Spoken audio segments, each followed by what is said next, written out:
Learn enjoy with J चॅनलमध्ये आपणा सर्वांचं स्वागत आहे. मानसशास्त्र, बालमानसशास्त्र, अध्यापनशास्त्र विषयावर 30 महत्त्वाचे प्रश्न आपण आज अभ्यासणार आहोत. नमस्कार सर्व शिक्षक मित्रांनो, विद्यार्थी मित्रांनो. मानसशास्त्राच्या एक नवीन तासिकेमध्ये आपणा सर्वांचं स्वागत आहे. सुरू करूया आपण आपली आज मानसशास्त्राची तासिका, जी TET असेल, CTT असेल त्यासाठी खूप महत्त्वाची असणार आहे. पहिला प्रश्न आहे, अध्ययन प्रक्रियेत परिपक्वता या घटकाचं महत्त्व काय आहे? चार पर्याय आपल्या समोर दिलेले आहेत. अध्ययनानंतर परिपक्वता येते. परिपक्वता आणि अध्ययन यांचा कोणताही संबंध नाही. परिपक्वता ही अध्ययनासाठी आवश्यक असणारी पूर्वअट आहे. तर या ठिकाणी खालचा पर्याय बघण्याची गरज नाही. पर्याय क्रमांक C, परिपक्वता ही अध्ययनासाठी आवश्यक असणारी पूर्वअट आहे. हेच या प्रश्नाचे योग्य उत्तर आहे. कारण विशिष्ट कौशल्य शिकण्यासाठी त्या अवयवांची किंवा मानसिक क्षमतांची परिपक्वता होणे अनिवार्य असतं. म्हणून पर्याय क्रमांक C या प्रश्नाचे योग्य उत्तर आहे. त्यानंतर प्रश्न दुसरा बघूया. अध्ययन वक्ररेषेतील पठारावस्था निर्माण होण्याचं मुख्य कारण खालीलपैकी कोणतं आहे? तर या ठिकाणी जर बघितलं तुमचं तर आपल्याला जेव्हा शिकवणाऱ्याचा उत्साह कमी असतो, म्हणजे शिकवणारा जो व्यक्ती असो, शिकवणारा असो की शिकणारा असो, त्यांचा उत्साह कमी होणे किंवा शिकवणाऱ्याच्या पद्धतीत बदल होतो, तेव्हा त्या ठिकाणी आपली प्रगती आपल्याला थांबण्यासारखी वाटते, तेव्हा ती पठारावस्था येते. म्हणून पर्याय क्रमांक D, प्रेरणा किंवा उत्साहाचा अभाव हे या प्रश्नाचं योग्य उत्तर होणार आहे. वरचे काही पर्याय जे आहेत ABC होणार नाही. म्हणून पर्याय क्रमांक D जो आहे, पर्याय क्रमांक D, प्रेरणा किंवा उत्साहाचा अभाव हेच या प्रश्नाचं योग्य उत्तर आहे. चला प्रश्न क्रमांक 3 कडे जाऊया.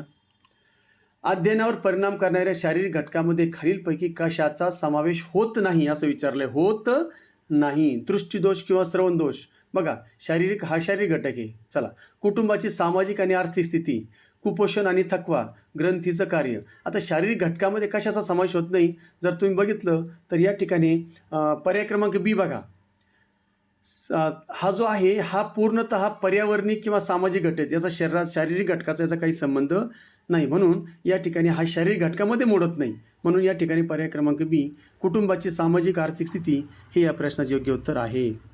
प्रश्न क्रमांक 4, ॲबॅकस शिकल्यामुळे मुलाची गणितातील आकडेमोड सुधारते. हे कोणत्या प्रकारचं अध्ययन संक्रमण आहे? म्हणजे एका परिस्थितीत मिळालेल्या ज्ञानाचा त्याला दुसऱ्या परिस्थितीमध्ये फायदा होतोय, म्हणजे जे काय आहे धनात्मक संक्रमण आहे. म्हणून या ठिकाणी पर्याय क्रमांक E, धनात्मक संक्रमण हे या प्रश्नाचे योग्य उत्तर आहे. 5वा प्रश्न बघूया आपण. मॅस्लो गरजाच्या श्रेणीनुसार अध्ययनासाठी सर्वात प्राथमिक गरज कोणती मानली जाते? स्वादर, सुरक्षितेची गरज, शारीरिक गरजा, आत्मवास्तविकीकरण. आता बघा, पोटात जर काही नसेल तर या ठिकाणी आपलं कशातच मन लागणार नाही.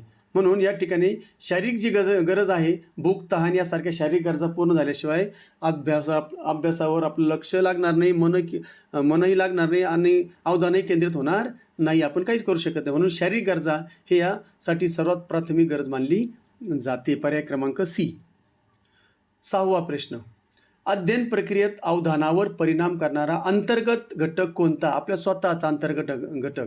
उद्दीपकाची तीव्रता, उद्दीपकाची पुनरावृत्ती, उद्दीपकाचं नाविन्य आणि व्यक्तीची अभिरुची. मग आता अंतर्गत आपल्या स्वतःचा अंतर्गत घटक, वरचे तिन्ही जर घटक बघितले ते अंतर्गत घटक नाहीत. तर या ठिकाणी पर्याय क्रमांक D जो आहे, व्यक्तीची अभिरुची. अभिरुची हा व्यक्तीचा मानसिक किंवा अंतर्गत घटक आहे जो अवधान टिकून ठेवण्यास मदत करतो. म्हणून पर्याय क्रमांक D, इंटरेस्ट हे या प्रश्नाचे योग्य उत्तर आहे. 7वा प्रश्न बघूया. शाळेतील वातावरण लोकशाहीवादी असल्यास अध्ययनावर कोणता परिणाम होतो? तर या ठिकाणी बघितलं, मुलामध्ये भीतीचं वातावरण निर्माण होणे, मुले शिस्तभंग करतात, शिक्षकाचं महत्त्व कमी होतं. आणि D मात्र बघा, D, मुलांच्या सर्जनशीलतेला वाव मिळतो आणि अध्ययन प्रभावी होते. हेच या प्रश्नाचे योग्य उत्तर आहे. कारण मुक्त वातावरणामुळे मुले प्रश्न विचारतात आणि नवनवीन प्रयोग करण्यास ते प्रवृत्त होतात.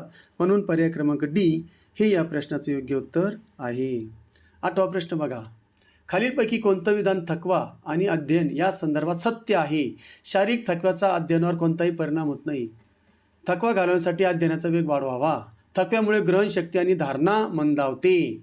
मानसिक थकव्यामुळे अध्ययनाची गुणवत्ता वाढते. पर्याय क्रमांक C बघा. थकव्यामुळे ग्रहणशक्ती आणि धारणा मंदावते. थकलेल्या अवस्थेत मेंदू नवीन माहितीवर प्रक्रिया प्रभावी करू शकत नाही. म्हणून या ठिकाणी थकव्याच्या संदर्भात हे योग्य उदाहरण आहे, योग्य पर्याय आहे. पर्याय क्रमांक C है की नाही. पुढचा डी पर्याय जर बघा, या ठिकाणी मानसिक थकव्यामुळे अध्ययनाची गुणवत्ता वाढते. हा काय पर्याय तुम्हाला सांगितला, पण या ठिकाणी तो पर्याय होणार नाही. म्हणून पर्याय क्रमांक सी हे या प्रश्नाचे योग्य उत्तर आहे. 9वा प्रश्न बघा, अध्ययन साहित्याचे स्वरूप कसे असल्यास अध्ययन जलद होते. साहित्यात कोणताही क्रम नसावा, साहित्य फक्त अमूर्त स्वरूपाचं असावं, साहित्य अर्थपूर्ण किंवा सुसंबद्ध असावे आणि साहित्य क्लिष्ट किंवा विस्कळीत असावं. तर या ठिकाणी कसं आहे, साहित्य अर्थपूर्ण आणि सुसंगत असावं. पर्याय क्रमांक सी है की नाही, हे या प्रश्नाचं योग्य उत्तर आहे. कारण का, ज्याचा अर्थ लागतो अशा गोष्टी मेंदू लवकर स्वीकारतो आणि लक्षात ठेवतो. म्हणून पर्याय क्रमांक सी हे या प्रश्नाचे योग्य उत्तर आहे. 10वा प्रश्न बघा, अध्ययन संक्रमणाचा समान घटक सिद्धांत कुणी मांडला. समान घटक आहे की नाही, समान घटक थॉर्नडाईक, जीन पियाजे, बी.एफ. स्किनर, कोलर होईल का नाही थॉर्नडाईक. कारण का, तर थॉर्नडाईकच्या मते 2 परिस्थितीमध्ये जेवढं समान घटक जास्त, जेवढं साम्य जास्त, तेवढं अध्ययनचं संक्रमण चांगल्या प्रकारे होतं, चांगलं अध्यापन होतं. म्हणून थॉर्नडाईक हे या प्रश्नाचं योग्य उत्तर आहे. पर्याय क्रमांक डी. 11वा प्रश्न बघा, एखाद्या विद्यार्थ्याची आकांक्षा पातळी त्याच्या अध्ययनावर कशी परिणाम करते. खूप उच्च आकांक्षा पातळी नेहमीच यशाकडे नेते. आकांक्षा पातळीचा अध्ययनाशी संबंध नसतो. आकांक्षा पातळी वास्तवाशी सुसंगत असल्यास प्रगती चांगली होते. आणि पर्याय जो डी आहे, पर्याय डी जर बघितला, कमी अक्षांश पातळीमुळे मुले वेगाने शिकतात, हे चुकीचं आहे. पर्याय क्रमांक या ठिकाणी तुम्ही सी जर बघितला, जेव्हा ध्येय आव्हानात्मक पण साध्य करण्यायोग्य असते तेव्हा प्रेरणा टिकून राहते. म्हणून आकांक्षा पातळी वास्तवाशी सुसंगत असल्यास प्रगती चांगली होते. हे या प्रश्नाचे योग्य उत्तर आहे. चला 12वा प्रश्न बघूया, अध्ययन प्रक्रियेत बक्षीस आणि शिक्षा हे कोणते कार्य करतात. 4 पर्याय आहेत आपल्यासमोर. ते अध्ययनासाठी पूर्णपणे अनावश्यक आहेत, चुकीचं आहे. शिक्षेचा अध्ययनावर नेहमीच सकारात्मक परिणाम होतो. ते अंतर्गत प्रेरणेचे भाग आहेत आणि ते बाह्य प्रेरक म्हणून अध्ययनाला गती देतात किंवा वर्तनावर नियंत्रण ठेवतात. हा जर पर्याय बघितला तर पर्याय डी हे मात्र या ठिकाणी योग्य उत्तर आहे. त्याचं कारण काय, बक्षीस वर्तनानं सबलीकरण करतं, तर शिक्षा अयोग्य वर्तन रोखण्यास मदत करतं. म्हणून या ठिकाणी पर्याय क्रमांक डी हे या प्रश्नाचं योग्य उत्तर आहे. चला पुढचा प्रश्न क्रमांक 13 बघा, खालीलपैकी कोणती अध्यापन पद्धती विद्यार्थ्याच्या अध्ययनावर सर्वाधिक सकारात्मक परिणाम करते. कंठस्थ करणे, फक्त व्याख्यान पद्धती, कृतीयुक्त आणि शोधक पद्धतीत. मला वाटतं पुढचा पर्याय बघण्याची सुद्धा गरज नाही. कृतीयुक्त आणि शोधक पद्धती जी आहे ती या ठिकाणी या प्रश्नाचे योग्य उत्तर होणार आहे. कारण जेव्हा विद्यार्थी स्वतः कृती करतात तेव्हा त्यांचं अध्ययन चिरस्थायी म्हणजे चिरकाळ टिकणारं असतं आणि सखोल सुद्धा होतं. म्हणून पर्याय क्रमांक सी हे या प्रश्नाचे योग्य उत्तर आहे. प्रश्न 14 बघा, एखाद्या नवीन कौशल्याच्या अध्ययनात स्मरणशक्ती वाढवण्यासाठी खालीलपैकी काय प्रभावी ठरतं. सतत अनेक तास एकाच विषयाचा अभ्यास करणं होईल का, नाही, कंटाळ येऊन जाईल. फक्त परीक्षेच्या वेळी अभ्यास करणं चुकीचं आहे. पाठांतर करताना अर्थानं समजून घेणे, तर या ठिकाणी हे पण चुकीचं आहे. विस्कळीत सराव, आता या ठिकाणी जरी विस्कळीत तुम्हाला वाटतंय पण विस्कळीत सराव हेच या प्रश्नाचं योग्य उत्तर आहे. आता विस्कळीत सराव म्हणजे त्याचा अर्थ समजून घ्या. विश्रांती घेऊन केलेल्या सरावामुळे मेंदूला माहिती साठवण्यासाठी वेळ मिळतो. म्हणून या ठिकाणी विस्कळीत सराव जर केला आपण थांबून तर त्याला या ठिकाणी काय होतं, आपला जो काही स्मरणशक्ती आहे ती वाढण्यास मदत होते. म्हणून पर्याय क्रमांक डी विस्कळीत सराव हे या प्रश्नाचे योग्य उत्तर होईल. 15वा प्रश्न बघा, बुद्धिमत्तेचा अध्ययनावर होणारा परिणाम स्पष्ट करताना कोणतं विधान योग्य आहे. सर्व मुलांची बुद्धिमत्ता सारखीच असते, चूक. कमी बुद्धिमत्ता असलेली मुले कधीच टिकू शकत नाही, हे पण नाही. उच्च बुद्धिमत्ता असणाऱ्या मुलांचं अध्ययन नेहमी जलद आणि अचूक होते. तर हे मात्र या ठिकाणी योग्य पर्याय आहे. पर्याय क्रमांक डी तुम्ही बघू शकता पण त्याचा काही फायदा नाही. बुद्धिमत्ता आणि अध्ययन यांचा परस्पर संबंध नसतो, चूक आहे. बुद्धिमत्ता आणि अध्ययन यांचा संबंध असतो, त्यांची आंतरक्रियाच महत्त्वाची आहे तरच अध्ययन घडतं. म्हणून पर्याय क्रमांक सी, बुद्धिमत्ता ही एक जटिल समस्या सोडवण्यास आणि अमूर्त विचार करण्यास मदत करतं, ज्यामुळे अध्ययन जलद होतं. म्हणून उच्च बुद्धिमत्ता असणाऱ्या मुलांचे अध्ययन नेहमी जलद आणि अचूक होते. म्हणून पर्याय क्रमांक सी या प्रश्नाचं योग्य उत्तराचा पर्याय आहे. 16वा प्रश्न बघा, अध्ययन प्रक्रियेतील अडथळे म्हणजे काय. शिक्षकांनी दिलेले मार्गदर्शन, अध्ययनाचा वेग वाढवणारे घटक, पूर्वज्ञानाचा नवीन ज्ञानाशी होणारा संघर्ष ज्यामुळे गोंधळ उडतो आणि अध्ययनासाठी लागणारे साहित्य. आता अडथळा म्हणजे काय, तर या ठिकाणी पर्याय क्रमांक सी बघा तुम्ही याच्याकडे. जेव्हा जुनं ज्ञान नवीन माहिती स्वीकारण्यास अडथळा आणतं तेव्हा त्याला प्रतिबंध किंवा अडथळा असं म्हणतात. म्हणून पर्याय क्रमांक सी हेच या प्रश्नाचे योग्य उत्तर आहे. 17वा प्रश्न बघा, कौटुंबिक पार्श्वभूमीचा अध्ययनावर कसा परिणाम होतो. केवळ श्रीमंत कुटुंबातील मुलेच हुशार असतात, हे चुकीचं आहे. घरातील सुशिक्षित वातावरणामुळे अध्ययनास पूरक प्रेरणा मिळते. चला पुढचं पण पर्याय बघून येऊ आपण. कुटुंबाचा अध्ययनावर काही परिणाम होत नाही, हे चुकीचं आहे. घरात सतत होणाऱ्या भांडणामुळे अध्ययन चांगलं होते, हे पण नाही. पर्याय क्रमांक बी, घरातील सुशिक्षित वातावरणामुळे अध्ययनास पूरक प्रेरणा मिळते. कारण का? पालकांचे शिक्षण आणि घरातील शैक्षणिक वातावरणामुळे मुलांमध्ये अभ्यासाची गोडी निर्माण होते. म्हणून पर्याय क्रमांक बी हे या प्रश्नाचे योग्य उत्तर आहे. 18वा प्रश्न बघूया.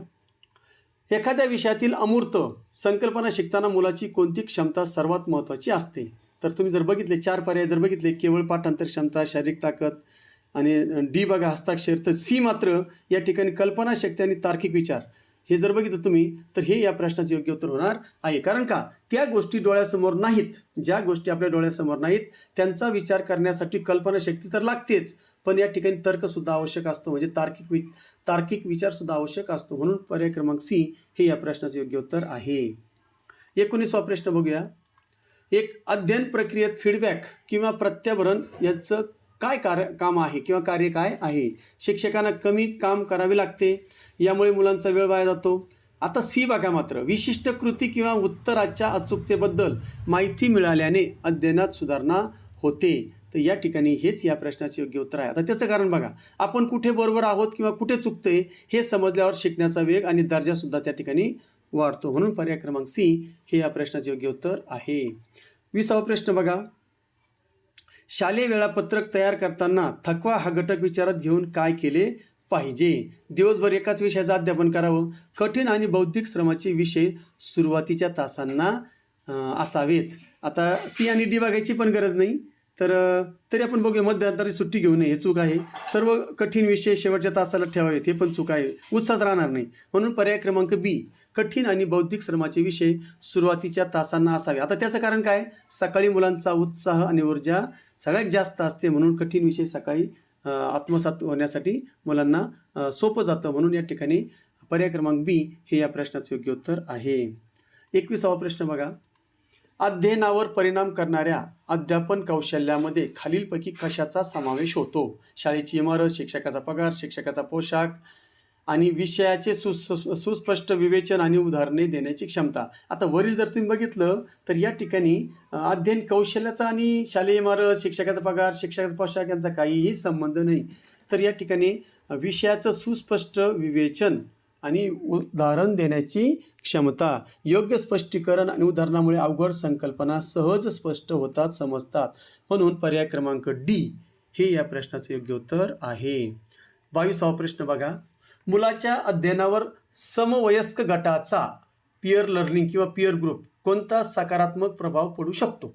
4 पर्याय. मुले एकमेकांच्या मदतीनं आणि सहकार्याने संकल्पना अधिक स्पष्ट करून घेऊ शकतात. खालचं बघायचं कामच नाही. मुले एकमेकांच्या पाहून गैरवर्तन, ऐकणे बंद करतात. मुले बिलकुल नाही. मुले अभ्यासापेक्षा खेळात जास्त वेळ घालवतात.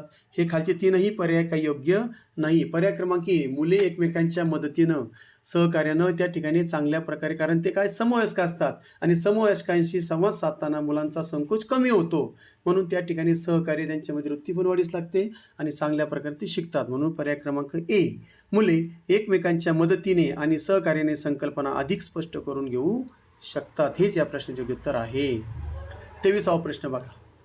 अध्ययन वक्ररेषेतील अंतिम टप्पा म्हणजे काय? जेव्हा शरीर आणि मज्जासंस्थेच्या मर्यादेमुळे अध्ययनाचा वेग वाढणे थांबते. जेव्हा विद्यार्थी शिकणे सोडून देतो. अध्ययनाचा सुरुवातीचा वेगवान काळ, पठारावस्था येण्यापूर्वीचा काळ. तर मला असं वाटतं पर्याय क्रमांक ए जे आहे, पर्याय क्रमांक ए, जेव्हा शरीर आणि मज्जासंस्थेच्या मर्यादेमुळे अध्ययनाचा वेग वाढणे थांबतं, तो त्या ठिकाणी अंतिम टप्पा असतो. कारण प्रत्येक व्यक्तीच्या शारीरिक आणि मानसिक क्षमताची एक सीमा असते, त्या पलीकडे तो किती तुम्ही सराव करा काहीच लक्षात राहत नाही किंवा काही प्रगती होत नाही. म्हणून पर्याय क्रमांक ए हे या प्रश्नाचं योग्य उत्तर होणार आहे. 24वा प्रश्न. अध्ययनातील प्रेरणेचे मुख्य कार्य काय आहे? मुलांना शांत बसून ठेवणे, केवळ माहिती साठवणे, वर्तनाला दिशा देणे आणि ते ध्येयापर्यंत टिकून ठेवणे आणि मुलांना घाबरवणे. तर पर्याय क्रमांक सी हे या प्रश्नाचे योग्य उत्तर होणार आहे. आता त्याचं कारण काय? प्रेरणा ही इंजिनसारखं काम करते, जे शिकण्याच्या प्रक्रियेला काय करतं? गती आणि दिशा देण्याचं काम करतं. म्हणून पर्याय क्रमांक सी हे या प्रश्नाचे योग्य उत्तर आहे. 25वा प्रश्न. खालीलपैकी कोणतं उदाहरण नकारात्मक अध्ययन संक्रमणाचं आहे? नकारात्मक विचारले आपल्याला, नकारात्मक. पहिले आपण वाचूया. भारतात डाव्या बाजूने वाहन चालवणाऱ्याला सवयीमुळे अमेरिकेत उजव्या बाजूने चालवताना अडथळा येतो. बघा, आपण काय शिकलो? नकारात्मक अध्यापन म्हणजे काय? एका परिस्थितीत मिळालेल्या ज्ञानाचा दुसऱ्या परिस्थितीमध्ये त्याचा जर फायदा होत असेल तर ते धनात्मक, आणि जर अडथळा निर्माण होत असेल तर ते नकारात्मक, आणि काहीच फायदा होत नाही, ना फायदा ना तोटा, त्याला म्हणतात शून्य. मग खालचे पर्याय वाचण्याची गरज आहे का? मला तर वाटतं काही गरज नाही. तरी पण एकदा बघून घेऊ आपण. सायकल चालवताना येणाऱ्या मुलाला मोटारसायकल शिकणे सोपे जावे, मराठी व्याकरण शिकल्यामुळे हिंदी व्याकरण लवकर समजणे, गणितात सराव केल्यामुळे वैज्ञानिक आकडेमोड सुधारणे. हे खालचे तिन्ही जे आहे तर हे तिन्ही सकारात्मक आहेत, म्हणजे धनात्मक आहेत. नकारात्मक विचारले आपल्याला, निगेटिव्ह. पर्याय क्रमांक ए, निगेटिव्ह, अडथळा निर्माण होतोय, म्हणून पर्याय क्रमांक ए हे या प्रश्नाचे योग्य उत्तर आहे. चला 26. अध्ययन प्रक्रियेवर परिणाम करणाऱ्या मानसिक आरोग्यामध्ये कशाचा समावेश होतो? मानसिक आरोग्य. आता लक्षात ठेवायचं आहे, मुलाची भावनिक स्थिरता आणि आत्मविश्वास हेच योग्य पर्याय. पण खालचे पर्याय बघू. शाळेतील बालकांची संख्या, भौतिक सुविधा, मुलांची दृष्टी किती चांगली आहे, हे जे आहे तर शारीरिक, मुलांची हाडे शारीरिक. मग भावनिक म्हणजे मानसिक जे आहे, मानसिक गोष्ट येते, मुलांची भावनिक स्थिरता आणि आत्मविश्वास. पर्याय क्रमांक ए. भावनिकदृष्ट्या स्थिर असलेली मुले आव्हान स्वीकारण्यास आणि शिकण्यास अधिक सक्षम असतात, म्हणून या ठिकाणी पर्याय क्रमांक ए हे या प्रश्नाचे योग्य उत्तर होईल. प्रश्न क्रमांक 27. अध्ययनासाठी योग्य पद्धतीची निवड करताना खालीलपैकी कोणता निकष महत्त्वाचा असतो? ती पद्धत किती जुनी आहे, विद्यार्थ्याचं वय, क्षमता आणि विषयाचं स्वरूप, ती पद्धत शिक्षकांना किती सोपी, त्या पद्धतीसाठी किती खर्च. तर पर्याय ए चुकीचा, पर्याय सी पण चुकीचा, पर्याय डी पण चुकीचा. तर या ठिकाणी महत्त्वाचा निकष आहे विद्यार्थ्याचं वय, क्षमता आणि विषयाचं स्वरूप. मुलाच्या वयानुसार आणि विषयाच्या काठीण्य पातळीनुसार अध्यापन पद्धती आपण बदलली पाहिजे शिक्षकांनी, म्हणून या ठिकाणी पर्याय क्रमांक बी हे या प्रश्नाचं योग्य उत्तर आहे. चला 28वा प्रश्न बघूया. अध्ययन प्रक्रियेत रुची म्हणजे इंटरेस्ट आणि अवधान अटेन्शन यांच्यातील संबंध कसा आहे? अवधान वाढल्यामुळे रुची आपोआप कमी होते. चूक, त्यांचा एकमेकांशी काही संबंध नाही, हे पण चूक. रुची हे अवधानाचे सुप्त स्वरूप आहे आणि अवधान हे रुचीचं क्रियात्मक स्वरूप आहे. अगदी बरोबर. या ठिकाणी मॅकडुगल यांच्या मते आपल्याला ज्या गोष्टीत रस असतो तिकडं आपलं लक्ष अधिक असतं किंवा आपोआप त्या बाजूला आपलं लक्ष जातं. म्हणजे म्हणतात ना की आवड असली की सवड होते, तशी गोष्ट. म्हणून या ठिकाणी पर्याय क्रमांक सी, रुची अवधानाचे सुप्त स्वरूप आहे आणि अवधान हे रुचीचं क्रियात्मक स्वरूप आहे. पर्याय क्रमांक सी हे या प्रश्नाचं योग्य उत्तर आहे. चला पुढचा 29. शालेय वातावरणातील शिस्त डिसिप्लिन अध्ययनावर कशी परिणाम करते? कठोर आणि जाचक शिस्तीमुळे अध्ययन जलद होतं का? नाही, मुले पळून जातात, शाळेत थांबत नाही ते. शिस्तीचा आणि अध्ययनाचा काही मात्र संबंध नाही, काही संबंध नाही, चुकीचं आहे. पूर्णपणे शिस्त नसणे हे अध्ययनासाठी उत्तम. जर शिस्तच नसती तर बस मग पाहायचं कामच नाही, हे की नाही. म्हणून पर्याय क्रमांक डी बघा. स्वशिस्त, स्वतःला असलेली शिस्त आणि नियमांची सुस्पष्टता अध्ययनास अनुकूल वातावरण निर्माण करते. जेव्हा मुलांना काय करावे हे स्पष्ट असते आणि ते आनंदात ते पाळतात, तेव्हा त्यांचं अध्ययन प्रभावी होतं. म्हणून या ठिकाणी पर्याय क्रमांक डी जो आहे, पर्याय क्रमांक डी, स्वयंशिस्त आणि नियमांची सुस्पष्टता अध्ययनास अनुकूल वातावरण निर्माण करते, हेच या प्रश्नाचं योग्य उत्तर आहे. पर्याय क्रमांक डी. आणि शेवटचा प्रश्न क्रमांक 30. अध्ययनावर परिणाम करणाऱ्या भौतिक घटकामध्ये खालीलपैकी कशाचा समावेश होतो? आता अध्ययनावर परिणाम करणारे भौतिक घटक लक्षात ठेवायचं. भौतिक घटक म्हणजे सुखसुविधा, वर्गातील प्रकाश योजना आणि खेळती हवा, त्याच्यानंतर शिक्षकाचा स्वभाव, विद्यार्थ्याची बुद्धिमत्ता, विद्यार्थ्यांची पाठांतर करण्याची सवय. आता बघा बी आहे की नाही, तर बी सी डी हे तिन्ही भौतिक सुविधामध्ये येत नाही, भौतिक घटकामध्ये येत नाही. वर्गातील प्रकाश योजना आणि खेळती हवा हे मात्र भौतिक सुविधामध्ये येतं, भौतिक घटकात येतं. म्हणून या ठिकाणी पर्याय क्रमांक ए हेच या प्रश्नाचं योग्य उत्तर आहे. कारण अध्ययन कक्षातील भौतिक सुखसुविधांमुळे विद्यार्थ्यांची एकाग्रता वाढण्यास मदत होते, है की नाही. जर वर्गात गरम होत असेल, फॅन नसेल तर विद्यार्थ्यांचं लक्ष लागणार नाही. म्हणून या ठिकाणी अशा प्रकारच्या ह्या ज्या काही खेळती हवा असणं, फॅनची सुविधा असणं, लाईट असणं, ह्या सर्व गोष्टी अध्ययनासाठी पूरक असतात, है की नाही, किंवा अध्ययनावर परिणाम करणाऱ्या असतात. चला अशा प्रकारे या ठिकाणी आपली मानसशास्त्राची जी PYQ आहे ती PYQ या ठिकाणी आपण समाप्त करत आहोत. जर आवडले असेल तर नक्की लाईक करा, चॅनलला सबस्क्राईब करा, जेणेकरून नवनवीन व्हिडिओ, नवनवीन विषयाचे व्हिडिओ तुमच्यापर्यंत पोहोचत राहतील. आणि 2028पर्यंत जे आपलं टार्गेट आहे, 2028पर्यंत आपल्याला कोणत्याही परिस्थितीमध्ये पात्रता परीक्षा जी आहे, TET असेल किंवा CTT असेल, या पूर्ण करायच्या आहेत, पास करायच्या आहेत किंवा त्याचं आपल्याला क्वालिफाय व्हायचं आहे. त्यासाठी टार्गेट ठेवा 90 मार्काचं. 100चं टार्गेट ठेवा, म्हणजे कसे आपल्याला 90 मार्क पडतील लक्षात ठेवा. 100चं टार्गेट ठेवलं तर त्या ठिकाणी नक्कीच 90 मार्क ठेवूया. आपण कॅटेगरीचा विचारच करत नाही, कॅटेगरी विषय सोडून द्या, डायरेक्ट 90च्या पुढंच मार्क आपण घेणार आहोत. अशा प्रकारचं टार्गेट ठेवा. तुम्हा सर्वांना शुभेच्छा देतो, थांबतो. पुन्हा भेटण्यासाठी पुन्हा आपण लवकरच भेटणार आहोत नवीन व्हिडिओमध्ये, नवीन विषयासह. तोपर्यंत जय हिंद, जय महाराष्ट्र.